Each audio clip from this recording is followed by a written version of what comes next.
one of us this past year, brought their mother. Their mother came to visit. And their mother brought her best friend.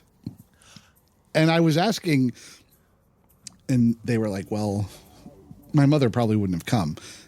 But when her friend found out about it, she's like, oh, we're going to Burning Man. That's awesome. That's wonderful. Good strategy. Yeah. Listeners, if you can't get your parents to come Get to Burning their Man, weird hippie friend into it. Exactly. Yeah. So yeah, I mean, this is chosen community. So for family there, like I have a gate family. I have family in my old camp, which is, even though they're and it's very family. It's there's agreements and disagreements and all of the things, and I love them dearly. And the same thing. And then I have a gate family. And sometimes I found out this year, one of my gate friends is friends with friends of mine in Denver through a community, and it was seeing that all tied in together. So yeah, it's I mean, anywhere you go can suck, but if the people are good,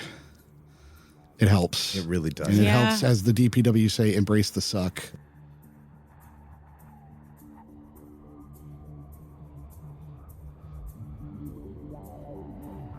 Oh, happy Death to Rumsfeld Day. Happy Death to Donald Rumsfeld Day. Rest in so much piss, my man. Fuck that guy. If you are one of our listeners and you don't know why, fuck Donald Rumsfeld, then, I mean, either your history class has failed you or you're a chud. And please stop being a chud, because Donald Rumsfeld is a fucking monster. Whose history classes teach them about Donald Rumsfeld? Well, we're Zoomers? old, so yeah, I imagine maybe? you would hope so. I mean, if they're teaching them about John McNamara, they damn well should teach them about Donald Rumsfeld. Rumsfeld did it on purpose. Wait, they're teaching kids about John McEnroe? McNamara, inventor of the seatbelt, destroyer of Vietnam. McAfee? All right. We have started off the rails, and lucky for you, listeners, we will continue off the rails, even though D-Day is not present in this interview. Hey, we've started. Welcome to Accuracy Third. We started. I'm Rex. I'm Beth. And I'm D-Day. And because I'm Mr. Adult Producer Man, I have notes. Oh, look at you. I came with notes. Fuck, this has become an adult production? It has to, Y'all, because... things got bleak in the lockdown. Yeah, it did. I work a full day, do a full day of childcare at the same time, make breakfast, lunch, dinner, clean up the house, do some podcast editing, and by some, I do mean like 5 to 15 minutes, listeners. Someone took his meds. Is this what happens when you take your meds? No, I didn't take my meds. Look at you. I've been doing crunches. Crunches. That's good for your back. It's not helping my front yet, but yeah, my back feels fine. Crunches don't do anything about your front other than shape the fat that is there. Yeah. That needs as much help as it can get. Yeah, and if you do them too much, you'll make your fat pooch out. You have big strongman abs, and then your gut will suddenly just like surround you. That is so much more work than anyone is close to. D-Day's not going to suddenly do. Oh, 8,000. I'm doing a lot of crunches, Beth. Have you ever known D-Day to go half-ass on 10 to 20s at a time on my angled little bench, throwing the medicine ball up in the air and catching it. Oh, man, I would just clock myself with that medicine ball if I did that. I'm so good at doing it, but you might as well film me. I do it on the stage in the backyard. I bet it looks great. D-Day's caption in life is, you might as well film me. Yeah. These Why are- aren't you watching? You should be watching. Why aren't you aren't you all watching? Yeah, these are the visual. What are you looking at, Rex? I'm over Avail here. yourself on of you. Never mind. Thank you. Channel. The point is, Have we started? in this episode, we talked to Permit. Oh, first, a big apology to this podcast. And just so you guys know, it's not because of the other podcast. We owe the other podcast an apology, too. We've been busy and tired, and Rex is working again. And, you know. Beth has no excuse. Just depressed. Working on podcasts. That's is an hard. excuse.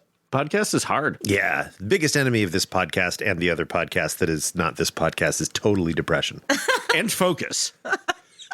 takes so much focus for me to edit. So the really cool thing is the thing that helps my focus and the thing that helps my depression is the same thing. It's health insurance. I just got some again. Yay! Hooray! Health insurance. Which we talk about in this episode. Hey, on topic. And you didn't even know that. This episode sounds exciting. Health insurance. Love it. Not just health insurance, but a whole lot of things. Speaking of, this is a non-official interview from a volunteer of a department. That department is GATE. GATE disavows this interview. This interviewee disavows GATE disavowing this interview. No. This interviewee avows GATE disavowing this interview.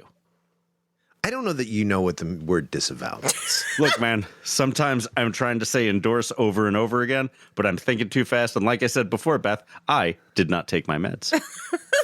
Suffice it to say, if the Ministry of Gate is questioned about the content of this episode, they will commit suicide on the spot. They all have poison teeth. You'll get no information from them. So, I am not in this episode. The two of you are interviewing our friend Permit. Tell me about what you remember about doing this interview. It was numerous years ago, and mostly what I remember is like weird personal things we had in common after the interview. We did this interview not long after the last burn, right? The last burn that we went to. He is absolutely a Shakespearean improviser that works at a Ren Fair. Yes, Ren Fair. Look, Ren Fair for the win. I don't forget all of the nerds that make up Burning Man culture, and Ren Fair and improvisers and Shakespearean all wrapped into one. I was not shocked to find that out about someone who has been at Gate for so long. Compliments of depression numerous months later, after I'm saying 8 years since we interviewed Permit.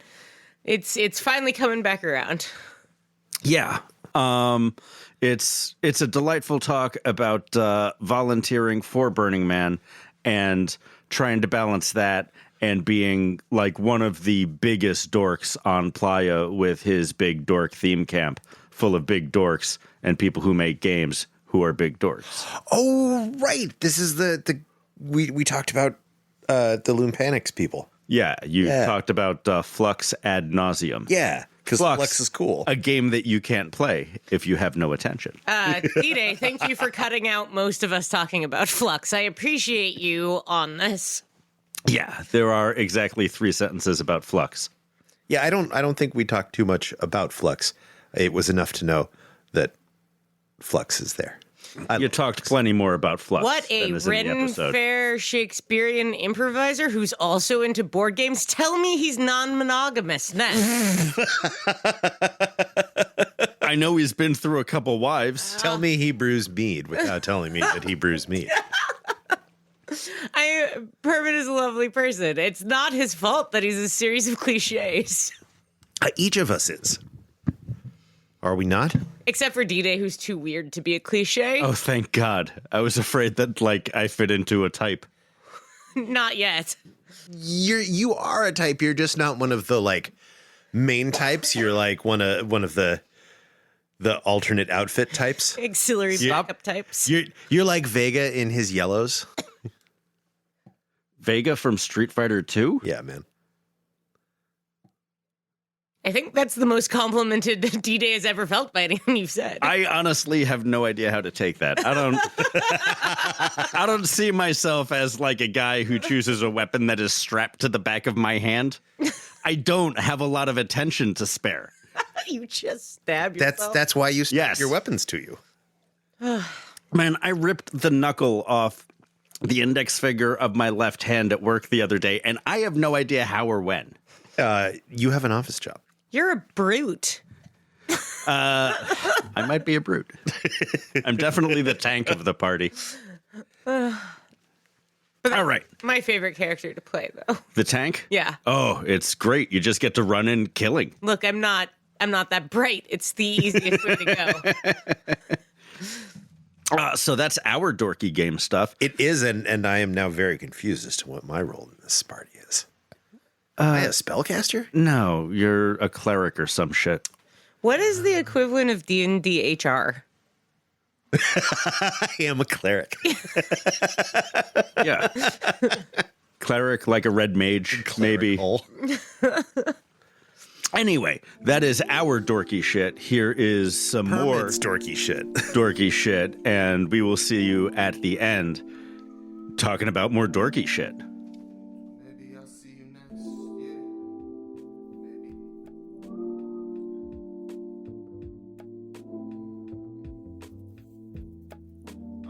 Maybe I'll see you next year. What do you do with Burning Man? And Why the also, fuck am I here? Yeah. who the hell are you? Who the hell are you? Hi, my name is Permit, and I am a volunteer for Gate, Perimeter, and Exodus. I've done 5 years in Gate. I did 1 year of Arctica, my very first burn, 2013. And then I took the black, as it were, after that, and I've been there since then. So you walked into Arctica and were like, hey, these people are too nice and their job is too nice. So I'm going to go ahead and do something with crustier people that is more unpleasant.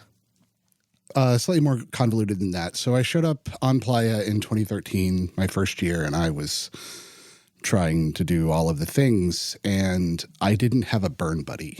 Oh, you went solo? No, I had a camp, but most of my camp was paired off with people, and I didn't have anyone to like, hey, let's do the thing. And so I was suffering from the severe analysis paralysis. It's like, there's all of the things to do. Fuck, I don't know which one to do. And I'd done my pre-burn research, and people were like, you should volunteer. And I was like, yeah, I'm going to try that. You know, it's one of the principles. And so people said, well, if you volunteer ice, you can stand in the ice truck for a few hours. And cool off. And so I did that. I was a pusher. And which I forget that that's that is one of the titles. Yeah, I was literally in the truck moving pallets of ice and bags of ice forward, and I like that. And there's some perks to it. And so I came back and I did it a couple more times that year.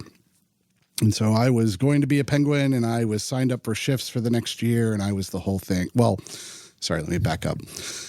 So I wasn't going to go back in 2014, but Because you had such a terrible time in 2013. Because my wife at the time can't go to Burning Man for health reasons. That's the tough one. So I had promised her, like, okay, like she let me go, and I took a lot of vacation time and stuff. And I was like, I won't do it every year in a row. You know, See how long that lasted. Exactly. It lasted that 1 year that you took off, and then you're like, I don't like doing that. And so the next year I was having the FOMO in the summertime. And so I did this money beg among friends to get a ticket, like, you know, that guy. And this very, very old friend of mine who is a ranger, and I can't remember his ranger name, and I'm really sorry. His default first name is Chris. He and I did the Ohio Renaissance Festival for many years together. Oh, so you're from the Renaissance side of nerds. Oh, Burning Man. Oh, indeed. I have had Indeed, my lord. a summertime poorly paid gig that takes up all of my time between May and Labor Day that all of my friends who don't do it hate me for talking about all the time for many, many years. So Chris, he said, hey, I'll kick you $20, but if you want to keep doing this, you need to volunteer. He'd been a ranger for some time, and he's like, and I'm pretty sure Gate's your people. And he was right. So, I mean, he's known me since I was 19 years old, right? Do you hear that, everyone? Gate are Ren Fair people. So your ranger friend said, Gate's the place to go. Yes. He's like, these are your people. And so I looked into it, and it was late season, and it was like, okay, this is what I need to do, because Gate is so here's the trick to Gate. We're the ultimate just the tip. So here's how the Gate reward Skinner box works. So if you do one shift, we're going to give you a sticker. Thanks very much. Got our logo on it. If you do 2, whatever. If you do 3, you get a t-shirt. You get one of those black t-shirts, and you get the opportunity after the event to purchase more of those t-shirts and hoodies and all of the other things that have that year's logo on it. And you have to have worked 3 shifts in that year to wear that logo. That's our rule. Then, if you can work 5 shifts, Actually, I'm sorry. Pardon me. If you How can, long is a shift? 6 hours. 6 hours. Sorry. If you can work 4 shifts, we're going to give you a staff price ticket next year. $200. No sellout. No angsting about the 5-second window or 5 microsecond window to buy your ticket. Guaranteed staff price ticket 5 next year. shifts? 4. 4 shifts. 4 6-hour shifts. But I tell you what, Beth, since you sound interested, if I can get you, I'm gonna. Not everybody gets this deal, okay?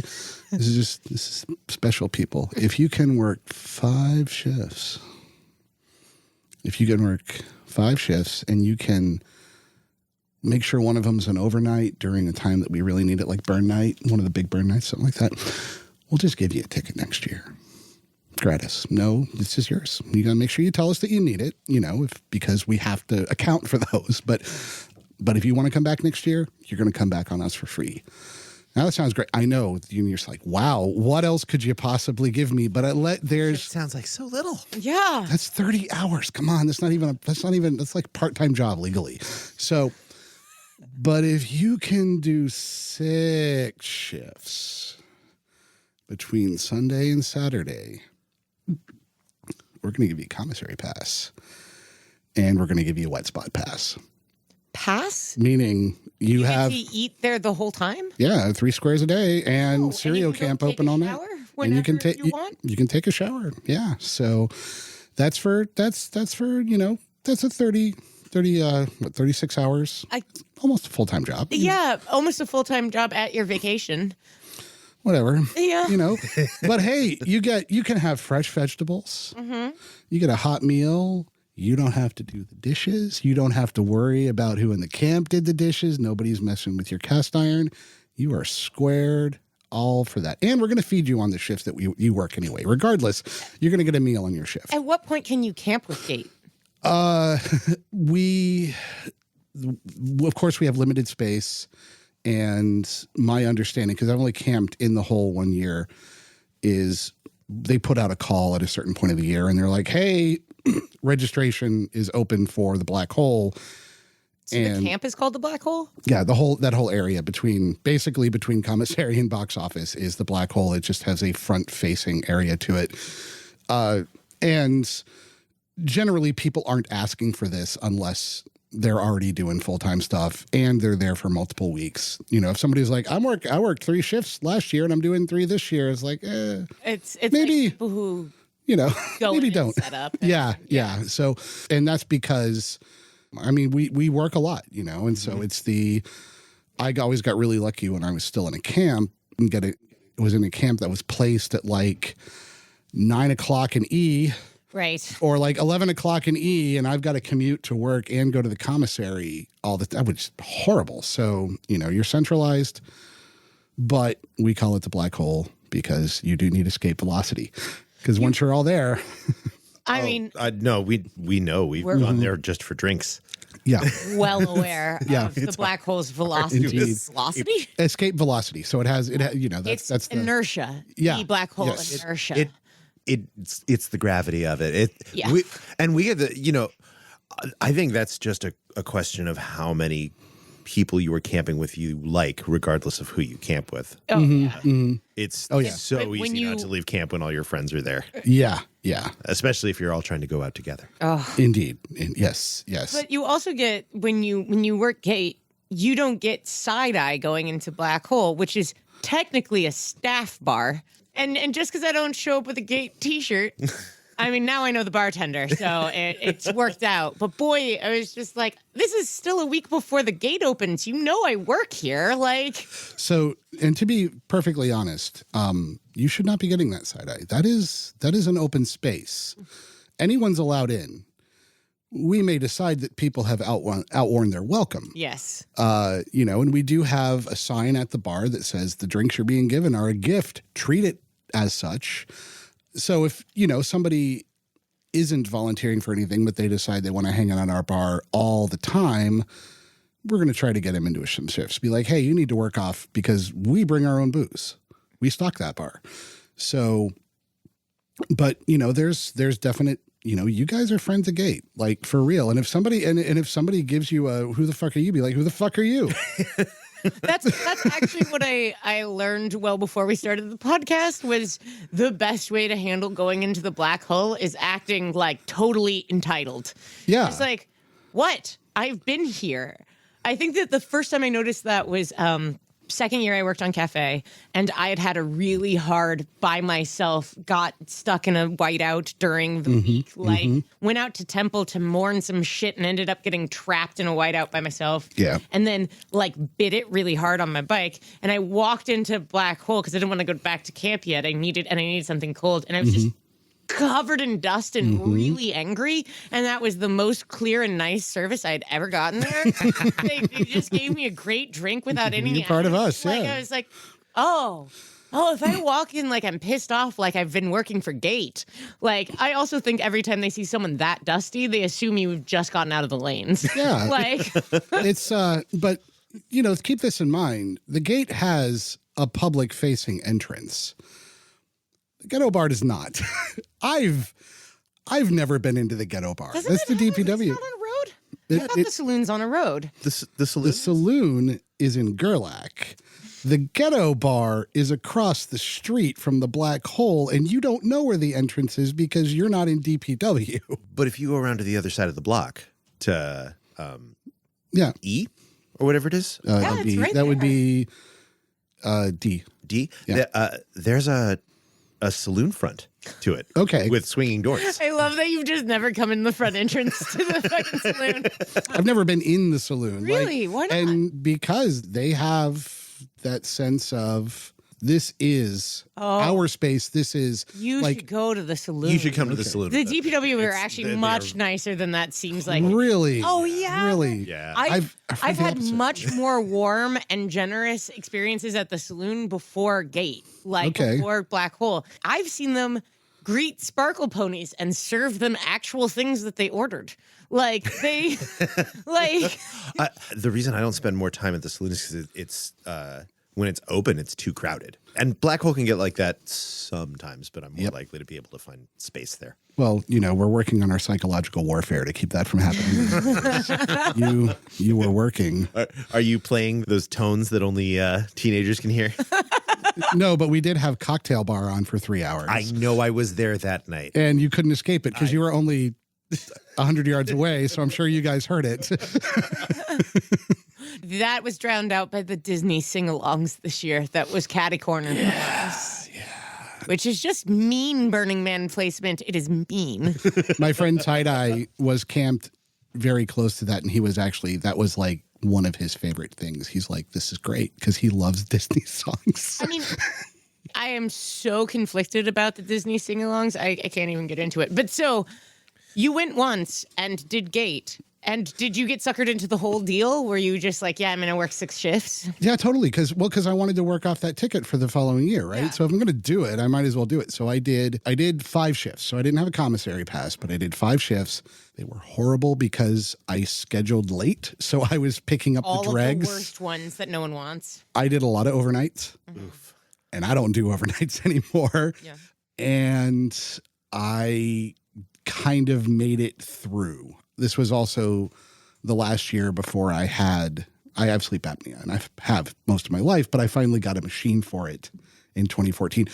So this was before the last time before I had where you could a even CPAP. sleep. So I wasn't, and I didn't know that I wasn't sleeping. I just wasn't sleeping. So for most of my life, I'd been that way. So it was not great, and trying to sleep in a Kodiak tent. And that was In the middle of the day. that was the year of the rain. Oh, the 14? aquapocalypse. Yeah. I was working a life support shift that night, and I was the last truck out back to the city before the rain hit. So Lucky you. Yep. Lucky Yep. Caught you. on the right side of that mud puddle. Yep.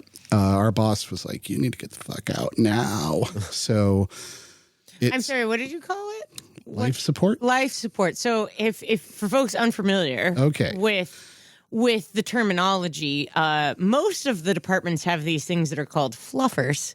After the porno languaging of the people who keep dicks hard for while they're off camera. Myth. So there's some stuff behind that why we call it life support instead. One of the big ones is the person who started calling it fluffing for DPW my understanding is they kind of wanted to keep branding. They're like, hey, this is kind of my joke. Could you figure... Oh, we just took it. Oh, yeah, sure. So That's because we're an inconsequential department. Oh, yeah, because Right. we're not DPW or Gate. But the other thing is we, you know, as generations of burners happen, we're trying to get, you know, tone down a bit of the machismo. And so when it was fluffers, and it's a job that is primarily worked by female-bodied people, it got started to become this attitude of, this is woman's work. This isn't, you know, this is lesser. This is whatever. So That's super bummer. And it was, I don't know that anybody was really over. I'm sure there were some people who were overtly doing it, but it was just still, it was this attitude, and it was hard to recruit people. They're like, women are like, I don't want to be fucking called a dick sucker. What the hell? Like, I guess our fluffers on our crew for the past 5 years are definitely dick suckers. cafe people don't have feelings. Yeah. They were also dudes. Oh, okay. Like, and at least one of them is a very staunchly, actively supporting dick fluffing. Okay. Yeah. Well, and if I've gotten any of these details wrong, I apologize. This is my Accuracy you know. third. understanding. Accuracy third, right? So, but I am, you know, I don't want to. You're the public face of the department when you did that. The hell. So, anyway, so we changed it to that. And actually, when they first changed, I wasn't with the people. I was like rolling my eyes about it. And my friend Fanny Pack at the time, who was one of the people instrumental in the change, she explained it to me. And then she looked at me. She's like, I would really like you on board with this to help change the culture. And I was like, yeah, okay, fine. I cannot be a dick. So, fine. So life support is... And this past year, as a shift lead for life support. So this is where we're going into from Renaissance Festival, the wearing of the black. And now when I was the court steward and helping with all of that stuff, now I'm in a job where you're bringing water out to main gate, point one, and the airport, keeping water around the black hole. Everybody gets fed on their shift. We have to bring the food out. We have to clean up the food. We make sure that our volunteers have snacks and that they are hydrated, because if somebody falls out in the lane, that's more work for everybody else, if nothing else. We want to care for our people. We want them to return, and we want them functioning while they're doing it. So, you know, we work hard, but we're going to make sure that you're able to go while you're working hard. So life support's it's an interesting thing. You see everybody around. You see more like for people who don't come out and do build. Build week is often you're with your crew in one place or in a moving series of places, but Doing one task doing one over task. and over. Yeah, it's really fluffers and life support that actually are often the people who bring teams together because they actually know each other and like see each other. That's actually one of the things our fluffers do is help bring other teams into our camp. Okay. So that we can, like, we have a bar that isn't a forward-facing bar. It's just like Indeed. deep in our camp. The And Phallus Palace. yeah, isn't that what you guys call it? That's what I call it, because back at the Ohio Renaissance Festival, there was a oil shop, and it was a pagoda with like a 3-story erection. And me and my friend started calling it the Phallus Palace. So I saw you, I'm like, oh God, it's back.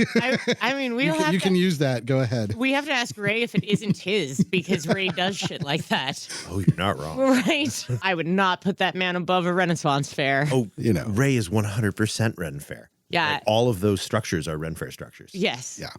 So you have a bar that is not forward facing. They're not public facing. But right. like one of the things that our fluffers do is try to bring other departments over and Yes. around so that we get to meet them. Because it's very easy for us to be very insular. Because our whole crew is like, the setup crew is like 50 people. And so we get to know each other really quickly. And then we're all like just hanging out, having our own dramas, and need to be reminded that we need to get kicked out of other people's bars. There you go. Well, I mean, and it makes sense that your bar is not a public facing bar. Your job is a public facing bar. I mean, that's, Yeah. you have, you know, I mean, not my job. I've never worked behind the coffee counter. Handling money at That's, Burning Man that's fine. sounds awful. Thanks, coffee shop. Artica. See? See? But at least Antarctica, you're cold. And you don't have to make people coffee. Fair.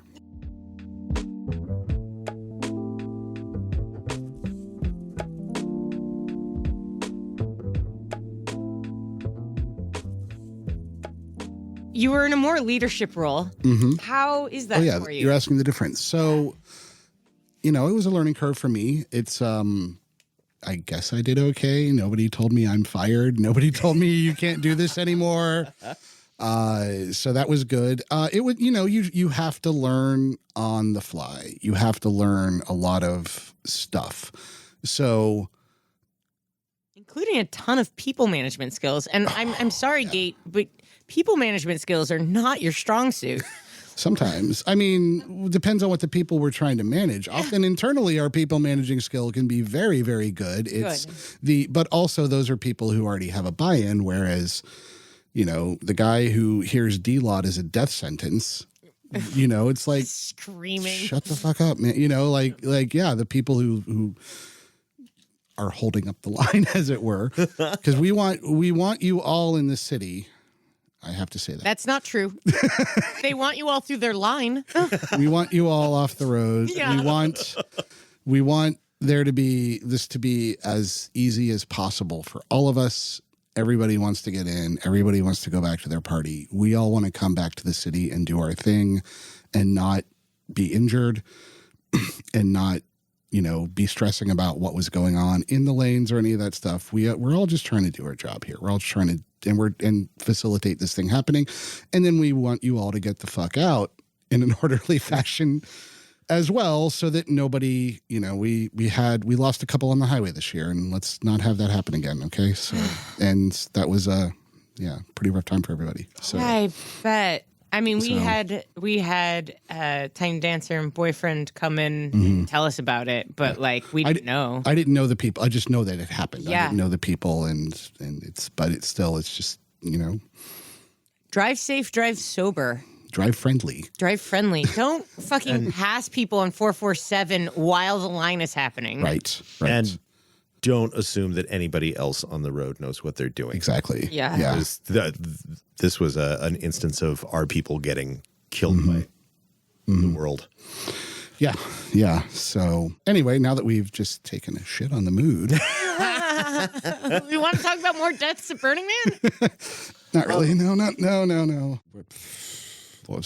Leadership. Right. So, and I'm trying to formulate the story so that I'm not going to embarrass anybody and I'm not going to give away any details. So for instance, I had a shift and I had a number of volunteers. And normally what I am doing with my volunteers for my job is I take a number of them up to the main gate area and I leave them there. And I'm like, you have these tasks you need to do.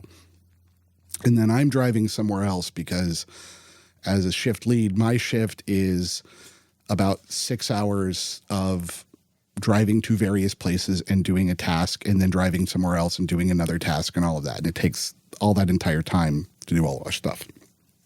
So I get a call from one of the other shift leads that a volunteer I left was not letting this other person do what they needed to do. And we talked about it for a moment, and I was like, oh, okay, this person is probably neuroatypical. And I gave them a job, and they're doing their job. And I was like, okay, give them the radio, please. And they did. And I said, hey, I understand what's going on. And they tell me and I was like, okay, look, I understand. I told you to do this, and you're doing great, and you're doing exactly what I need you to do. And I need you to let this person do this other thing. They have a very serious reason for doing it, and I thank you for trying to do. And they got it, and it was fine. Yeah. And it was just meet this person where they're at, try to figure out what's going on, manage that thing. Absolutely. I think that's also a good point. I don't know if people know about Burning Man. Is there are a lot of neurologically atypical people out there? I'm one of them. Especially in the volunteer community. Yeah. Like if you want to meet some right. Like we are a rainbow Indeed. unique neural configuration. Yes. That's Yes, exactly indeed. that. It's Would you like yours with or without drugs? which actually means that the communication techniques that like Burning Man leadership and managers use are often start with direct address. It's one of those things. It's like, hey, often people don't know what they're doing is actually getting in the way of someone else doing that thing, And, being able to figure out the why. Now, I have my own personal with ASD. So, I was ASD. autism spectrum disorder. Okay. So you're upon the spectrum. That is my current belief. I'm spending a whole lot of fucking money to have somebody do me testing for it because they don't test 44-year-olds. Or at least Kaiser Permanente won't because there's no reason to. Like, why would you want to know this and try to figure out how? Right. There's no. How did they put it? There's no therapeutic difference between somebody with a diagnosis and somebody without, so we don't see it as medically necessary. And I'm like, well, that's nice. That's great. Thank you. I'll just pay out of pocket for that. Kaiser is just like death panels. It is the scare scenario that the conservatives have been pushing for. Yeah. This is the first time that I've run into that with them, but I'm sure it will not be the last. So, so that was one of those moments, and I was able to, help out on that one. I had another one for the purpose of the person who was involved. I won't tell because. Right, we don't need to get into too much details. Exactly. Those problems. But I fucked up once. I fucked up kind of bad, and but I learned from it, and that was the so. Did you fuck up bad enough to cry in commissary? There was crying, but not me. Did you make someone else cry in commissary? All right, this is going to have to get edited out. No. Wait, we're going to stop talking actual department gossip. Right? Let's back it way up. Sure. Yeah. Yeah, let's back Your how did you wind up going to Burning Man in the first place? way back in, this would have been 2002-ish. I was on LiveJournal. You don't say. When I was in grad school at Texas A&M University. Well, do you know we have the LiveJournal goat at our actual camp? Thank you, Angelica. Wow. The actual LiveJournal. Oh my God. Goat. Oh my God. So I was talking to somebody who, like, we followed each other's journals, and she lived in New Hampshire, and she was part of the Free State Project. What's Free State Project? It's the idea to turn one of the 50 U.S. states into a libertarian paradise by having all of the libertarians move there. Aw, the libertarians, you're so cute when you're not terrible. I mean, you know. What kind of libertarian are we talking about? The kind that has an idea that makes sense to a 13-year-old, you know. I don't need roads or electricity or water. I can do it all myself. Pay for that. Yeah. I'll pay for that. Come on. And she posted a thing about Burning Man, and I was like, what is that? And so she's telling me about it. And so this is 2001. So this is way some time ago, after the third time it got ruined. So in the great epoch. It was so over in 2001. It was so over. There were so many bros. They had like 2 streets. I'm like, fuck this. So, Streets? Who the fuck said we could have streets? yeah. So I looked into this and I was like, wow, this is really fascinating. And I showed it to the woman who I was married to at the time, and she took one look and said, no, you can't go to that. And I was like, okay, all right, then, I guess. And I didn't think about it for a long time. And then she and I split up, So she and I split up, and I moved to Colorado. And then after a year being in Colorado, I started hanging out with somebody who was a burner, who used to be involved in Spike's Vampire Bar and Arachnophobia. Spikes. She ran the club Arachnophobia. What's arachnophobia? It was my understanding. It was a dome. It was a bar after the whole Spikes thing. It used to be her project. And so she was like, you should come to Burning Man. And I'm like, okay, sure. And so now I'm getting the internal burner perspective on it. Through her, I met a bunch of other burners, started to try to figure a thing, but I had a shitty job and, getting the time off and blah, blah, blah. And I didn't have any camping equipment. What, you didn't just quit? Right.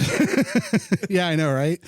But at the time I had a crappy sales job. And I kind of didn't think about it for a while. And then I got with the woman who became my second wife, and she was supportive of the whole thing. And she wanted to go herself until she found out the health reasons she couldn't go.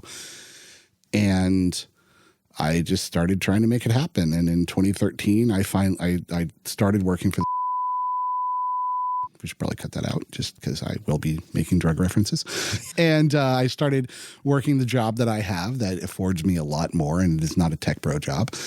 And I made it happen. And so I went with a camp called Captain Pump's Raiders, although they're changing their name this year, fortunately. So this was the first year that we were a theme camp. Captain Pump used to be a friend of mine who's from Colorado, who now lives in the Bay Area, and he does strongman competitions. He's a professionally trained dancer and personal trainer and parkour coach and does strongman competitions. That's too much. That's my friend. Yeah. Too much. I love him, but Does he already have a burner name? Because too much is fine. From what I understand, because he kind of gave the name Captain Pump away. Oh yeah, because he does it. So I'm gonna suggest that to him. Yeah. I'm gonna definitely suggest that.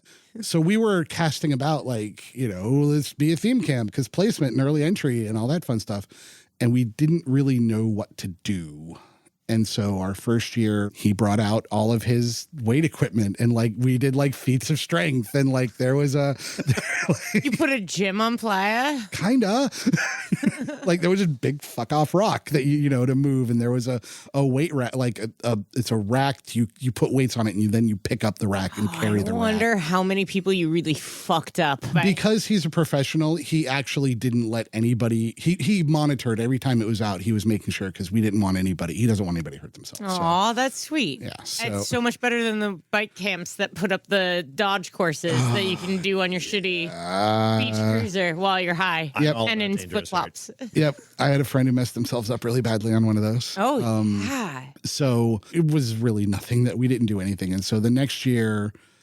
Did you have a name for the first year? We were Captain Pump's Raiders, so it comes to there's all nerd mythology behind the whole thing. It's what? I know. It's two friends who nerd mythology, you say? Lore? Two friends, one of whom is at jazz camp now, and another one who went, and then the original Captain Pump, who is now with Shots for Shocks, I believe. Bless his heart.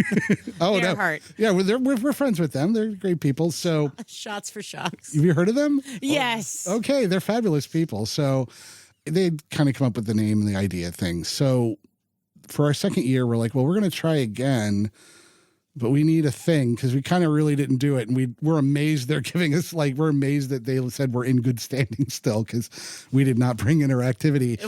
All you have to do is clean up to be in good standing. Not anymore. The first year that I was in a theme camp, we moved our entire block on the way out. And we were like, we didn't do much, but our area is clean. And the org was like, great, you guys are great.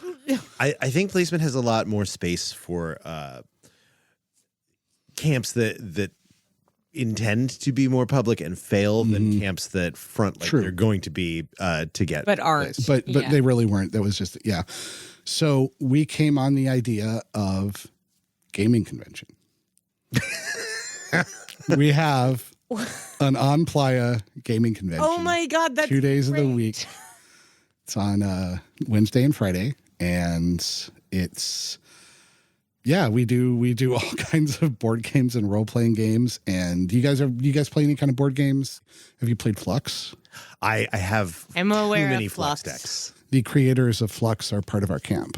Oh, neat. Andy and Kristen Looney are part of our camp. Oh, cool. So I've even played it. And I am not a game player because I am too competitive. I can do You gotta find the right D&D, games. but then I have a degree in playwriting, so I really need that dungeon master to be super on their narrative Yeah. consistency. yeah, you need to be the DM, Beth. I mean, always, but I don't know how to play. It doesn't matter. You can make it up.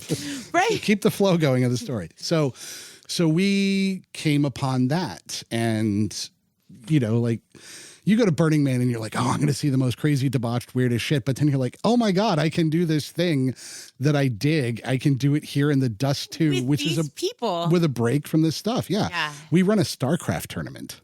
Huh. What the fuck? How have I never heard of this? We started doing it a couple of years ago, but yeah, we have a big projector set up, and my friend Rachel Fish created Raspberry Pis, which is a little tiny computer, and she programmed so they can run StarCraft, and it's like this little thing that like the size of a phone, and they're cheap. The second you do that for Diablo, I'm living at your camp.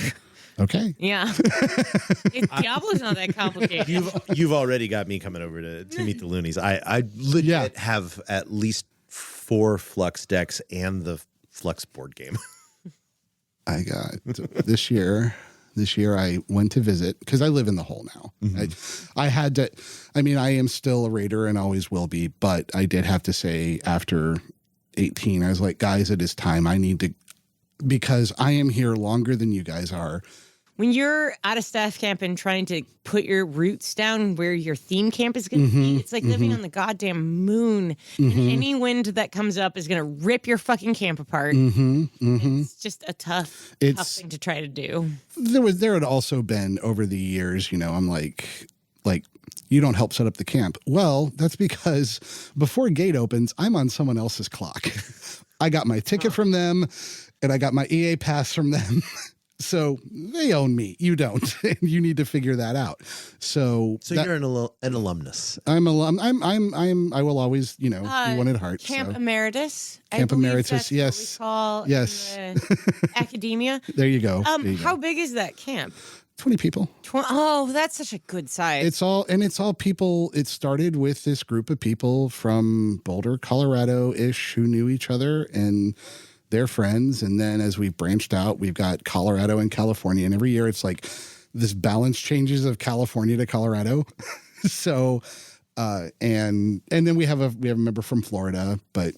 Do you have a member from Australia yet? Because then you're not actually technically a Burning Man camp until you have an Australian member. You can fake it with 2 Russians. Oh, or a German and a Spanish man, but only men. I'll tell them to get on that. And they have to listen to electro punk. Yeah. Electro punk. Oh, Yeah. And before I forget, the loonies are in Maryland or New York. You don't mean loonies like the cult Andrew of loonies. Andrew and Kristen Looney of Looney Labs are the creators of Flux They're and Pyramid Arcade. And Andy, I want my cut. So because I'm promoting you on the radio now. So, he'll get a kick out of that. And then also ER doctor from New York. Gotta have someone with medical knowledge in your super important. Yeah. Especially if they've got bags of saline. See, we talked about what to do, and I was like, well, if we have Layla, we need to have hydration experience Point Charlie. Work that out in your head. With bags of chilled saline. Fuck. I've never had a bag, but Sar has made promises. So, yes, so we are the nerd camp. They play the movie Firefly one night of the week because we're a bunch of Firefly fans. And No, I'm so shocked. I know, right? I just wow, really? How Firefly? could this happen? Fuck, man. Cowboys and spaceships? Right. So yeah, and it's been an interesting thing to watch because the camp has grown very organically, and of course, like the first year, they just invited anybody they could that they knew. Like, we need bodies to make this a theme camp, and then there was like, a couple of them were like, okay, well, we don't talk to them anymore, and then others were like, they weren't like, no, not really my thing, or they went off and like, I want to have this other experience with the burn. Yeah. And that was another thing was for me because when I started to like look into getting into Gate, and I'm like, hey, what do you guys think about somebody really seriously volunteering for the city? some of the people have been doing it. They're like, yeah, okay, I think we could support somebody. And I think the thought was that one of them was going to become a ranger, but didn't do anything about it. And so then I like, okay, well, I'm a full-time department member now. And they're like, oh crap. So Oh, we didn't mean you. yeah. We didn't mean gay. They're my friends. I love them. We have our discussions. So, but there's there were tensions here and there on some of that stuff, as there always is. That's So, a really good thing to point out, though. A lot of major theme camps support workers for the city. They are the home base Right. and ask less of them in their camp duties, Sure, so yeah. that they can do the fucking org duties. yeah, and for a lot of them, I have plenty of friends who are full time, and they like, I don't camp at the hole. I camp with this other thing because I need a place to get away. Exactly. I'm getting away from that place, and I'm getting away from this place, and I like it that way. And that way, I mean, it makes a lot of sense when Gate works a lot during the event. Like, it's just to have a place that isn't Burning Man work, right? that you go and your people are at. Yeah, I mean, I'll be honest. I didn't within the semicircle of the city. I didn't really go anywhere that wasn't between 5:30 and 5:45 in E. Because the Raiders were at the end of our block across from just past years next to Barbie Death Camp. So I was like, I got this far to go. And one day someone was like, you're not wearing any lights. I'm like, I'm in Staffland. I don't need lights here. This is E Street. Drive slow with your headlights on. God damn it. asshole. Yeah, right. Now if I cross, into the other, once I cross that street. I'm fully on Pope's side about dark wadding, which is like fucking art car drivers are supposed to be sober and have lights, Yeah. and people walking around side of them to see stuff. You can see me. I am not. Use your eyes. I only care about lights in open playa. I care about the guy on a bike. Who is going? Who's, yeah. Because at least an art car is going 4 to 5 miles an hour. Right, Someone can be right. doing 23 on a bike. Yes. Yeah, but the guy on the bike that's going to hit you is going to hit you regardless of your lights. He's going to hit you because he doesn't know how to pilot his stupid bike. Hey. That shot landed a little close. No, I mean, I have been like, oh shit, I got to get it out of the way. That's a person. So, it's just that's the, but yeah, I don't, I was talking with, If you're not careful and you work in a staff camp, and live in a staff camp, your whole Burning Man can be like 2.5 blocks. yeah, oh yeah, well, it really was for me this Yeah. year. And that was fine. I was having a great experience. I was having exactly the experience I wanted to this A year. lot of detail in those 2.5 blocks. A different year, that might not be the case because, I'm having that, as Buck Down would call it, the lack of imagination about how to have a fucking vacation. So, or failure of imagination about how to have a fucking vacation. But this year I was exactly where I wanted to be, doing exactly what I wanted to do with the people I wanted to do it with. And I had a great time. So there's No open playa time for you? I went out on some open playa, but not, I went out one day. I took out one of the gate art cars and did You can take out gate art cars? yeah. Well, hello. Hi, how are you? I've never had a positive art car experience. I'd like to change. Okay. Yeah, no, absolutely. So, I mean, they are, I affectionately call them the shart cars.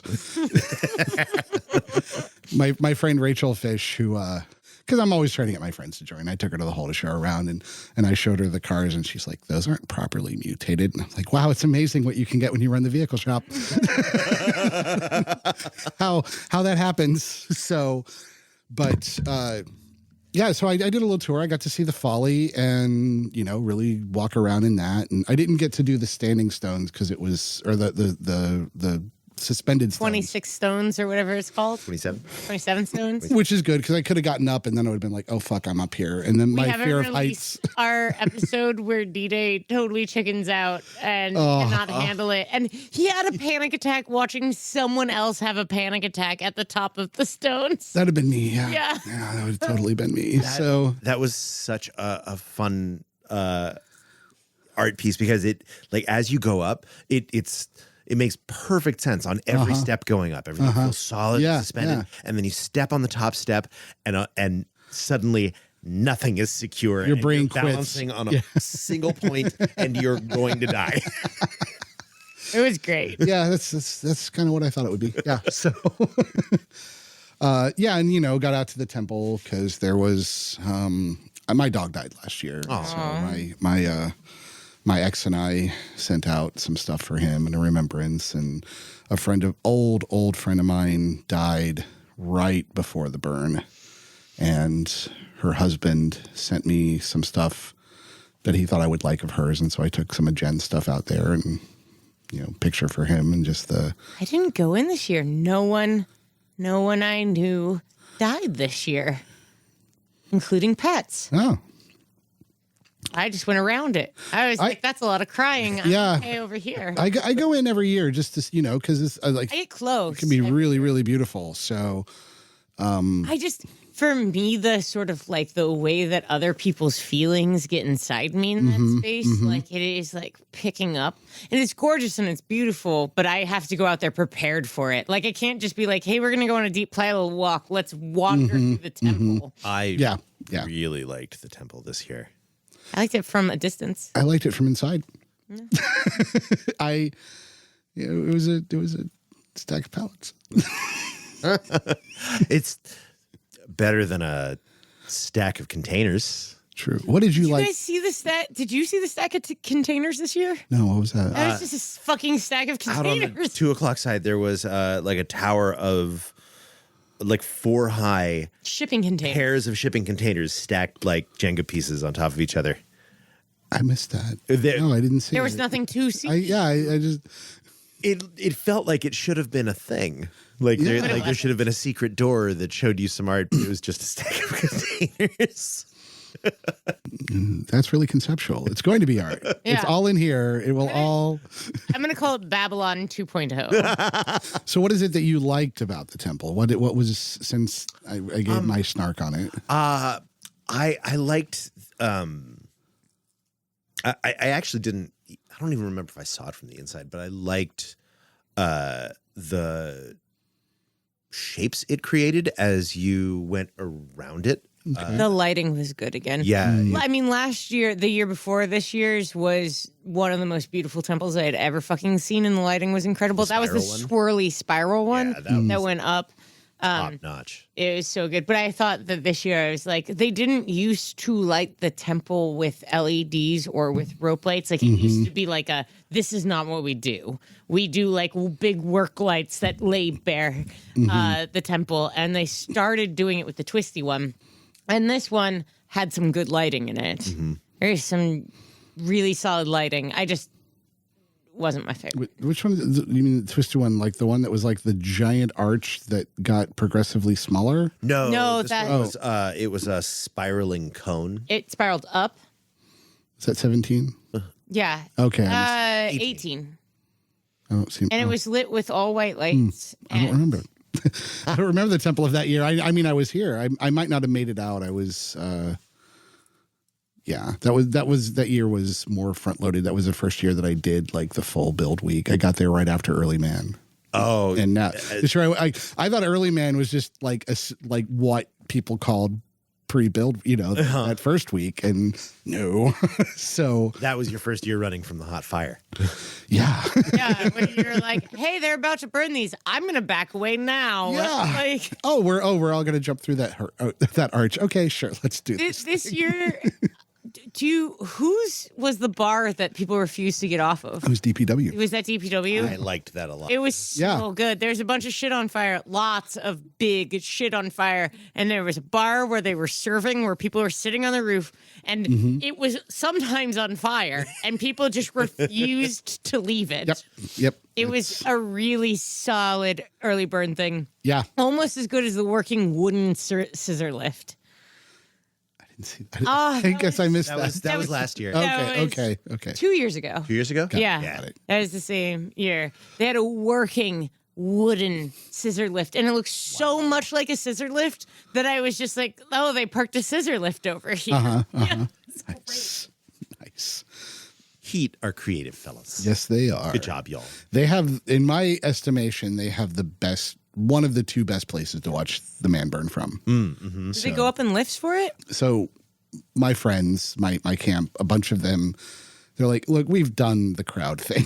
And I can't sit cross-legged for that long and then get on my knees or any of that stuff. And there's a lot. And then people are going to run over you and like. So, I was front row my first year. As you should be for your first year. It should be for my first year. Yeah. But they just, one year they're like, no, like there's these couches in front of Heat and nobody's there. So we go and we hang out at their spot. and one year, On the Esplanade. just on the Esplanade. Yeah. And like one year, some people were like, I guess a couple of them were a little salty about it, but then somebody else is like, what? It's public space. Like, get the fuck over here. Like one of them. And then he came over and he's like, because they used their lifts to watch, but it was kind of dying down. And they're like, you guys want to go up in the scissor? And we're like, fuck yeah, we do. So we got, so they did that for us.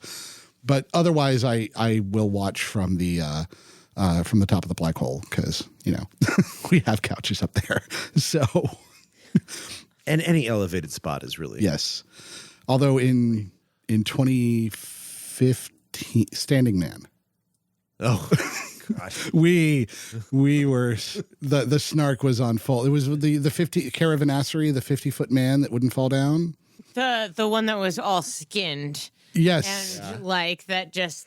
and we're like 100-foot, I believe. oh, what? How massive? And we're just like, oh, for fuck's sake, really? And I was like, I am so glad I'm not in that crowd because.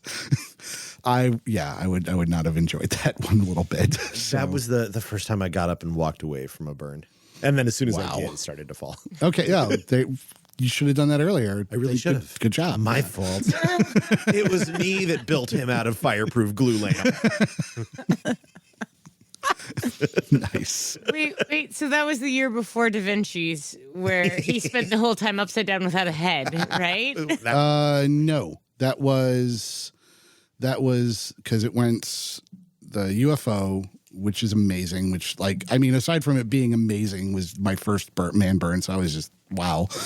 Then there was Carnival of Mirrors was the third 2015. Oh, the clown one. Clown Man. Yeah. So, and then the one that, didn't have his head. So, although to go back to being on Gate, I had this whole thing that year. I volunteered to be on Perimeter on burn night. That was a huge burn, too. It was. And my thought was like, whatever. It's not going to be that busy. It's like, and so, we'll have a chance to see it. And right before the fireworks went off, because I was over in one sector, these people were trying to sneak in and we had to stop them and we had to do this whole thing, miss the whole thing because I was involved in that. So, yeah. Don't sneak into Burning Man on burn night. Don't come on. Don't do it ever. Don't do it with a puppy. Oh, Jesus. When you've been escorted off the land already. Fucking hippies. Yeah, he had a puppy in a duffel bag. And a duffel. Well, in a gym bag. It was this golden retriever, not quite full yet. Oh, poor thing.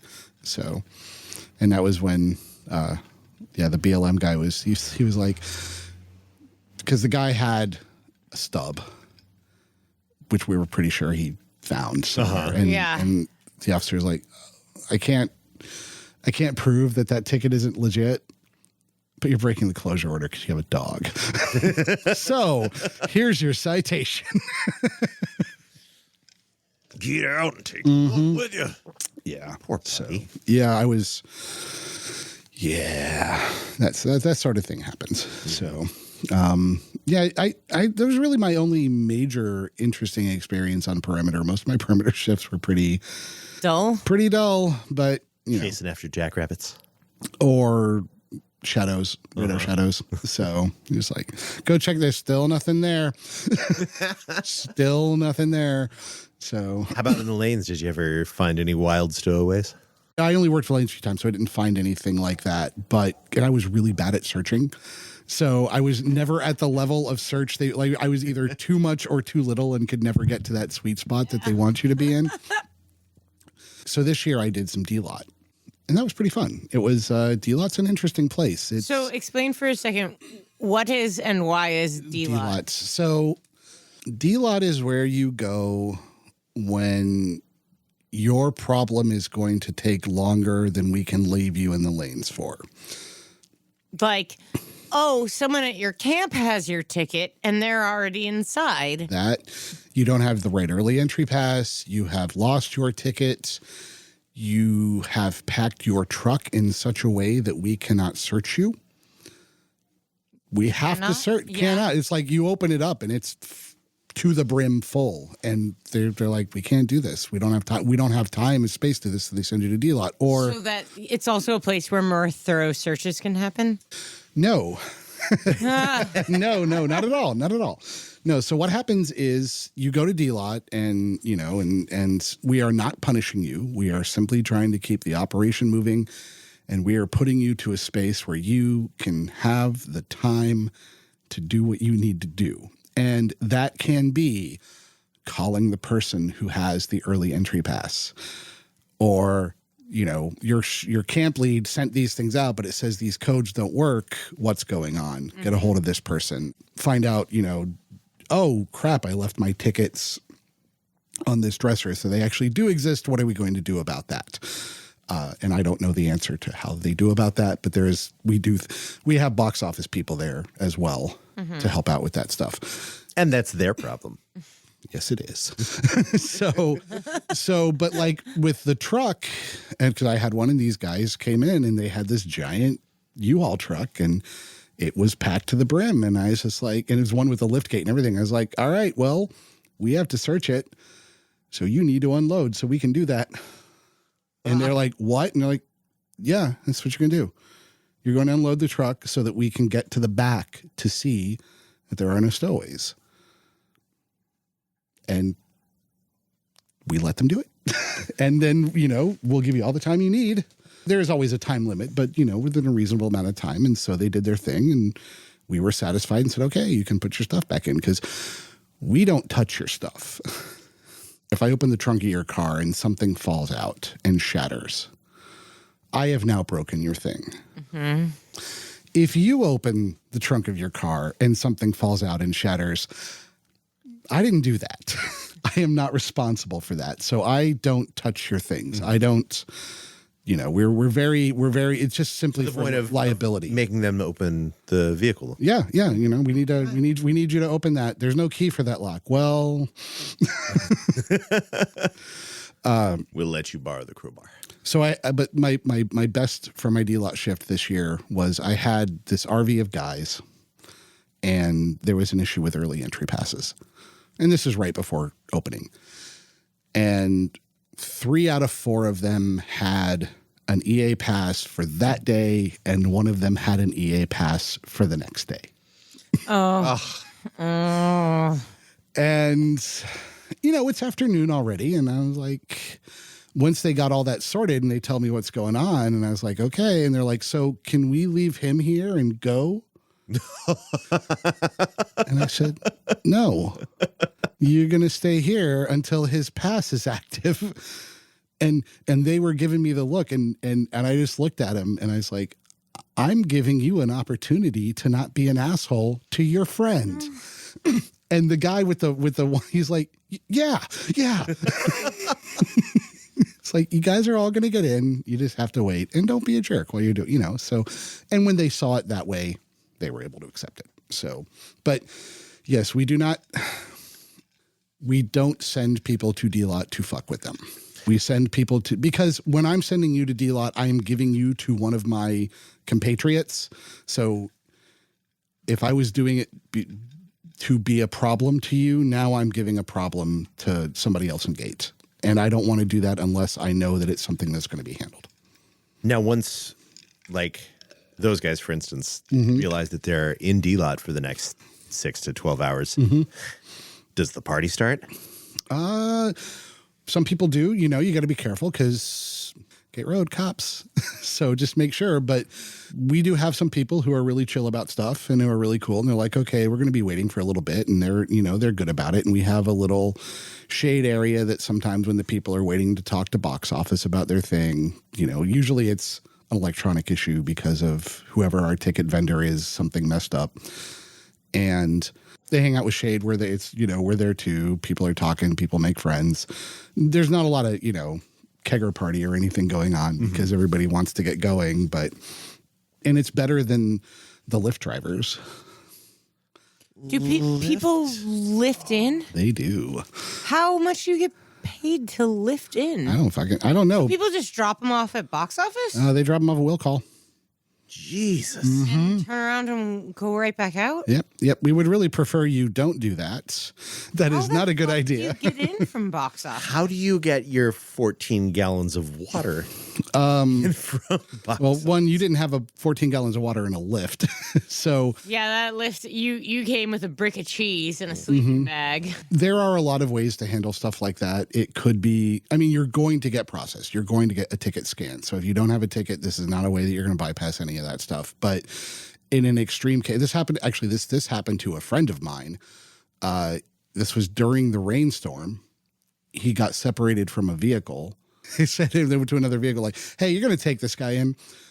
So we really need to put this person in here because we can't have them walking down the road. Yeah, you can't have humans walking down Gate Road. Right. Yeah, it's too long. So, yeah, that's a couple miles. I wouldn't want to walk back. So yeah, there's ways to handle stuff like that. I definitely did have to go this year pick up somebody from Will Call with all of their stuff and drive them over to D-Lot so that the rest of their stuff could get sorted.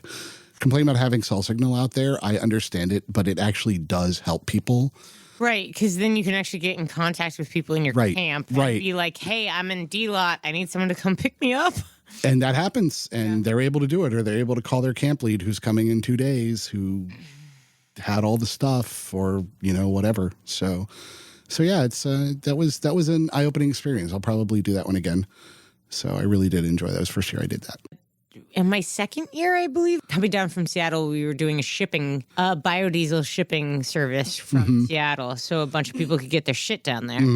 And we got a bunch of tickets and early entry passes from the org. So we thought, and the guy driving the truck was sent to D-Lot because his early entry pass had already been scanned. Yep. And everyone else had gone through. So the entire truck was there, and the entirety of us was at the place that we were at our marked place. I believe what we had is someone with a motorcycle who ran out and got him and was like, hey, well, we have to leave the truck here, but we're going to do this and you're going to come with us. And then 2 days later, we'll finally have all the shit you shipped down. Yep. Yeah. Or you'll get people who bring in golf carts, which, they don't have a DMV sticker, and they're not going to have a DMV sticker. They're just like a golf cart they're hoping to use. So those get to live in D-Lot, we're like, you can't bring those in. So How much shit do I need to staple to a golf cart in D-Lot to have my own art car? you're going to have to talk to DMV about that. Yeah. So I think it's 80% of the shit. A bunch. A bunch of shit. A bunch. I have hot glue. My other good time in D-Lot was because there is a connection between D-Lot and Will Call. And I get a call on the radio from Will Call that somebody was at Will Call and got sent to D-Lot, and they were told to go through the normal lane, but they went the back way. And so I had to chase them down in one of our vehicles, and I get them pulled over, and I was like, okay, what's going on? And the person who jumps out is a gate person. Yeah. And I was like, really? Really? You're the ones causing us problems. That everyone's going to fucking hear about this, right? Like, I'm so sorry. But yeah. So Did they try and play stupid? no, they were like, they knew they were doing it wrong. And they were like, just went to their natural route, which is going in the back door. Yeah, Gate yeah. goes in the back door, by yes, the way, we do. guys. Yes, we do. So awesome. I don't fuck around with romance. Damn, so it's the slow jam. Love of living life like a trilogy. I don't think about my job. Somebody found 12 stowaways one time. 12. Yep. That's a bunch. Jesus. In like a semi trailer? Yep. In a box truck. And and that was legendary. That was 12 with one blow. yeah. So that was an intense day. And it's just a lot of you get the guy who's out there and, what's your name? I'm the universe. Okay. and you have to let me in because you see, I gifted my ticket to somebody else. And since I'm practicing gifting, you have to let me in. That was seriously a dude's line of logic. Wow. Not with me, but that was a guy's line of logic, was because he had gifted his ticket. We have to honor that. No, not another ticket. Just let him in. Oh, hippies. Aw. Let me tell you about the Rainbow Gathering. Oh, I know about the Rainbow.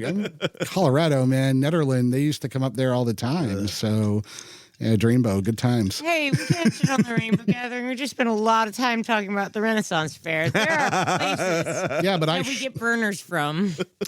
The funny thing is, two of my friends who did Renaissance Festival one year, they only did half the Ren Fair because they did Rainbow that summer. Yeah. Came back. We're a weird, gross hippie group that ends up at Burning Man. Yep. Hey, what's the difference between a hippie and a participant? What's that? A ticket.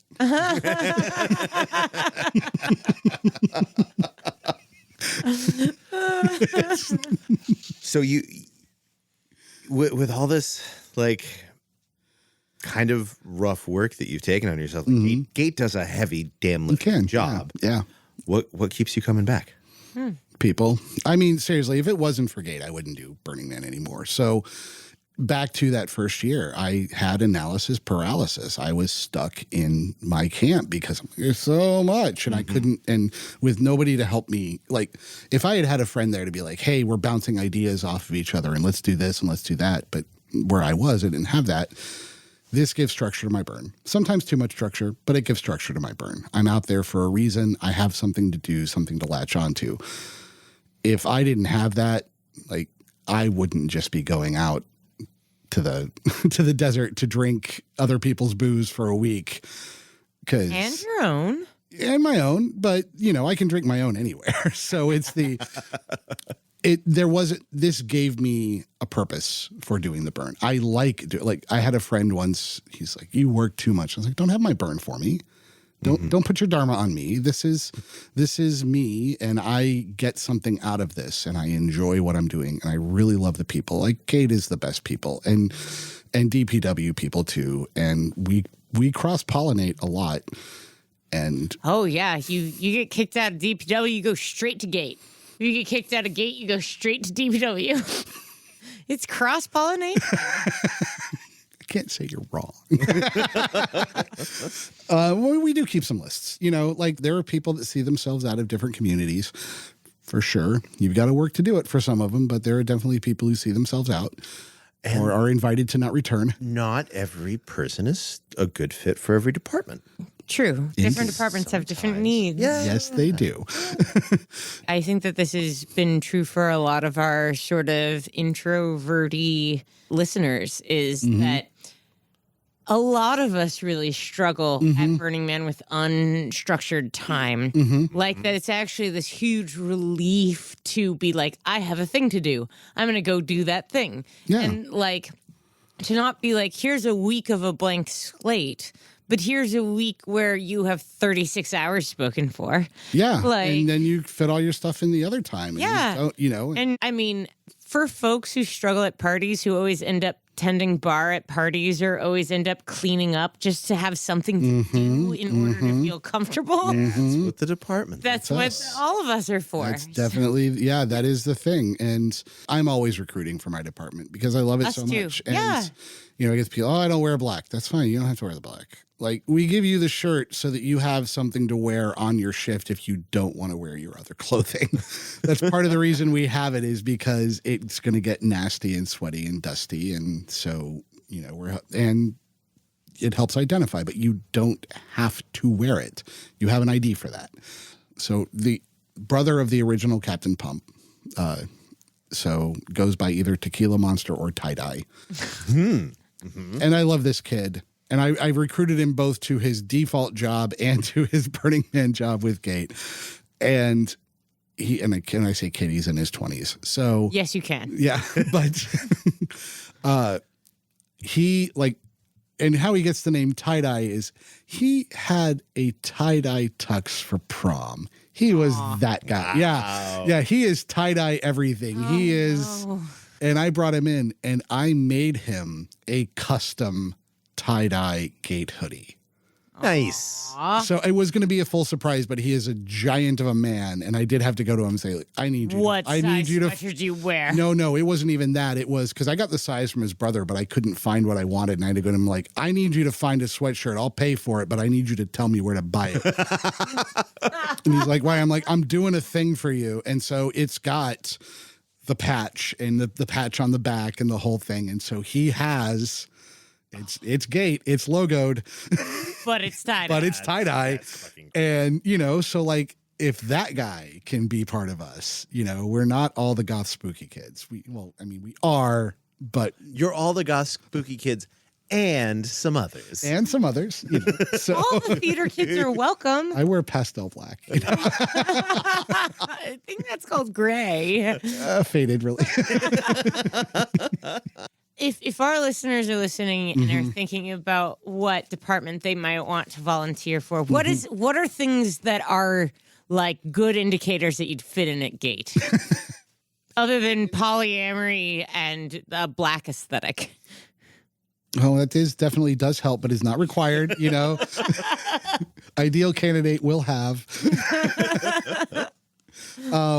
So you want people who can be cool, people who can adapt to changing environment, because just what's going on might change. Like, hey, guess what? Everybody decided to show up today, or there was a wreck, 20 miles away and everything is backed up behind it. So we're going to have a time of nothing and then everything's going to happen for the next 16 hours. Or everything got shut down because of dust and we can't let anybody in. So people who are able to adapt to that sort of thing, people who are able to give concise direction to other people. We're not a jerk because we don't like you, but we need to see your tickets.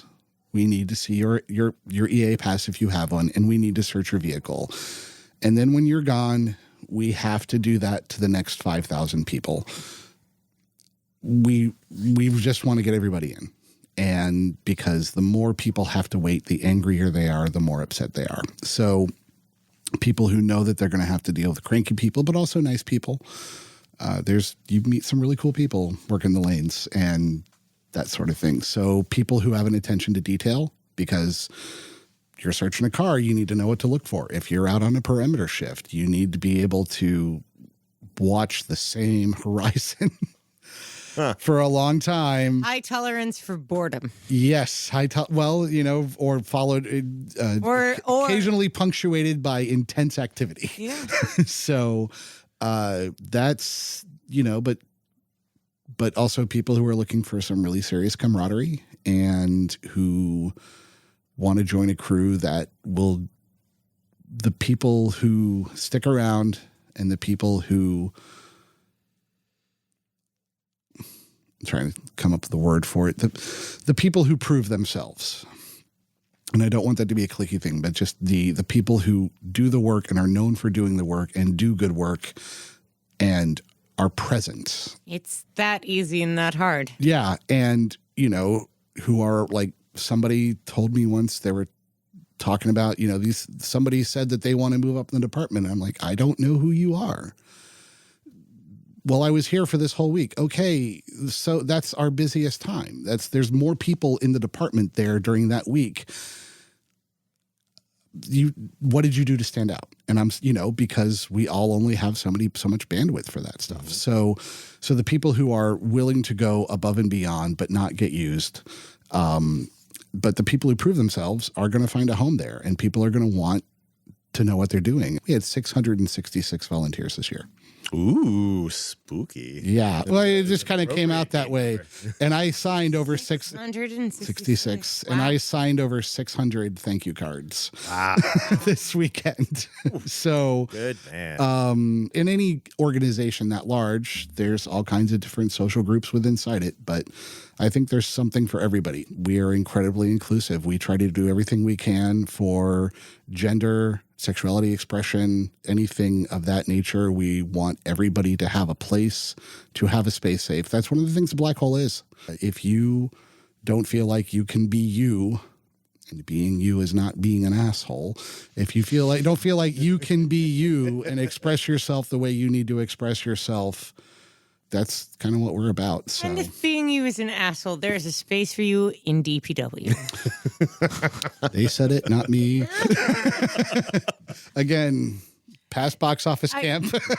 I also want to mention in this that there's also diversity in abilities. Like if you are interested in doing gait but have other limited physical mobility stuff, there's a lot of work happening in gait to allow people with all different sort of skill sets and abilities to work for gait. And there's a diverse amount of work that needs to be done. There is. We have the best intro HR talk, really, I think, ever. Everybody has to go through. Do you have an HR talk? Yes, we do. Oh, that's so smart. We have it. It is. We have it a serious one for new blood. So the first new blood. Sorry, you don't know this, but if you are new at gait, they call you new blood all the time. Yep. So we do a really serious one for them, but then all staff have to go through a refresher of it, and it is this is a safe space. This is how you talk to people about gender. This is how you ask for somebody's pronouns. If you mess up somebody's pronouns, this is what you do instead of this other thing. Do you guys have consent talks? Consent docs? Talks. Yes, that's part of it.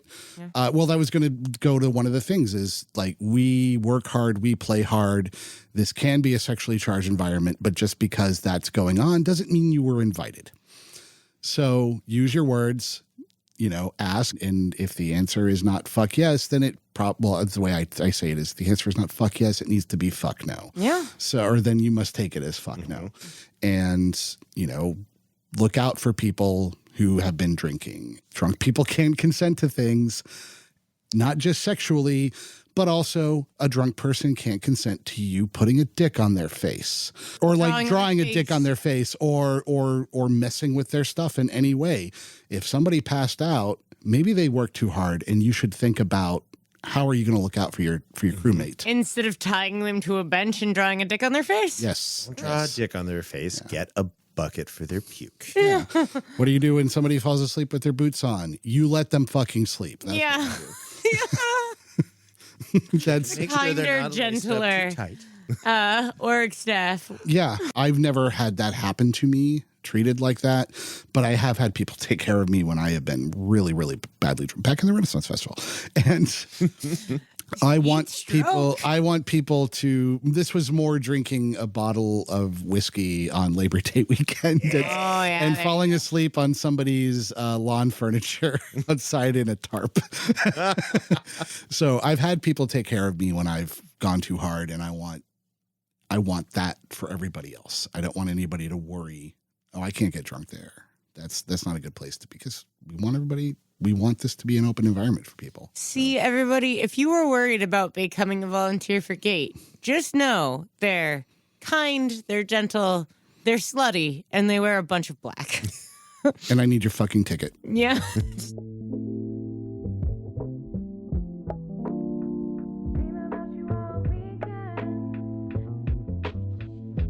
So that was Permit. All right. Now, you need to make a saving throw versus poisons. Yeah, I'm doing a saving throw versus poisons against BF Skinner, who we totally talked about in this episode. Wow. E-Day knows what we talked about in this episode. Cool. I do, because Somebody has engaged with this material more recently than the people who created it. Somebody has a personal connection to BF Skinner. What's your personal connection? D-Day was Skinner actually is from my raised town. in a Skinner box. I might as well have been. I was raised in the small rural town in northern Pennsylvania that produced B.F. Skinner. We were all raised by a Skinner box called the Nintendo Entertainment System. I didn't get that for a long time. I remember the first time I had my period, I noticed it wasn't pixelated. Is this the right Skinner box?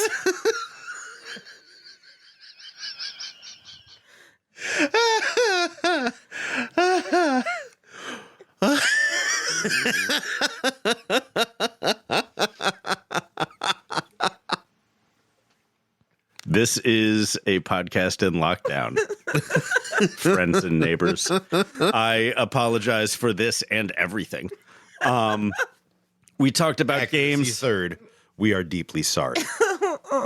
Yeah, we're sorry, but we'll make it right. We talked about games a lot in this episode. The next Burn Barrel chat that we come out with, we will talk a lot more about games because one of the salves, one of the salves. The unguents. One of the unguents of this pandemic has been getting back into games as an opiate for my life. It's Wow. that sounds real bleak. Yeah. I mean, that's what I've been doing with my downtime. I've almost completely stopped reading. I used to read a lot. I used to read a book or so a month. But not during the pandemic. I can't pay attention to things. Okay. Well, we're going to do that as a burn barrel. We're going to do that as a burn barrel probably about now, right after we do our outro things. Mm-hmm. Yes? Yes? Outro thing? Yes. That's the end of the episode. That's Listen the end to of the more episode. us. Yeah. That is the end of the episode. Follow us on social medias. Email us at accuracythird@gmail.com. Like and subscribe. That's a YouTube thing. You can find us on YouTube. We have a YouTube channel. We put up some of our episodes as they are produced into really groovy videos by our man 7-Eleven. And up there, you can find a video taken long, long ago of Beth slapping me in the fucking neck a couple times. Not in the face, like we agreed. Right just in the neck. Right in the neck. You can also find a not so great video of us playing Eclipse, speaking of games. Yeah, we talk about that in this episode. I cut it out. Patrons, I'm sorry. You have to hear about Rex whinging that his fucking board game is late. And many more. We promise. Never ending season 5.